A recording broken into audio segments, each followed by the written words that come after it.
Edward Lodewijk Van Halen, born on January 26, 1955 in Nijmegen, the Netherlands, relocated to California with his family during the early 1960s.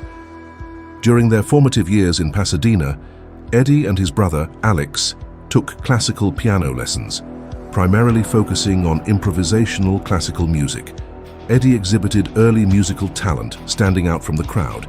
However, as teenagers, they both shifted their interests to rock music. Eddie embraced the guitar, while Alex pursued the drums, leaving classical music behind to form a rock band named Mammoth. In 1974, the Van Halen brothers teamed up with vocalist David Lee Roth and bassist Michael Anthony to establish the iconic band Van Halen. Over the next few years, propelled by Eddie's distinctive guitar prowess and Roth's unique vocal style, the band skyrocketed to popularity within the Los Angeles rock scene. A pivotal moment occurred in 1977. Gene Simmons discovered them at a local club, subsequently providing financing for their first recording session. This led to Van Halen's signing with Warner Brothers. In 1978, they released their self-titled debut album, featuring the hit single Runnin' with the Devil. Over the next few years, Van Halen emerged as one of the hardest-working and most profitable bands in the music industry, churning out a series of multi-platinum albums in quick succession. These included 1979's Van Halen 2, 1980's Women and Children First, 1981's Fair Warning, and 1982's Diver Down. However, it was the release of 1984 that catapulted them to true superstar status.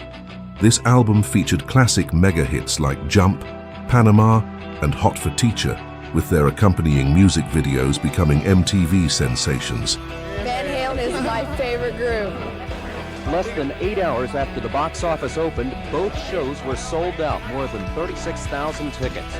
Despite their newfound stardom, tensions started brewing within the band, particularly between Roth and the other members. He shed a tear. He said, just like any band, we're having a career difference here. We're having a musical difference. And we're going to go our own ways. And we cried and we hugged and we split. And 2 weeks later, I'm reading in Rolling Stone what an asshole I am. In 1985, Roth departed the band after releasing a successful solo album, and he was replaced by former Montrose frontman Sammy Hagar. Remarkably, Van Halen continued to produce successful albums with Hagar as the frontman, including 5150 in 1986 and For Unlawful Carnal Knowledge in 1991. In 1993, the band released their first double live album, Van Halen Live Right Here Right Now. Roth made a high-profile return for a Van Halen reunion. Yet, after recording 2 songs for a greatest hits album and appearing with the band at the MTV Music Awards, Roth left again. This time he was replaced by Gary Cherone, formerly of the heavy metal band Extreme.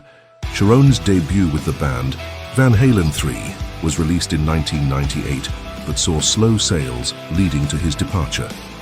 In 2012, Roth returned to the band and they released A Different Kind of Truth, their first album with Roth since 1984.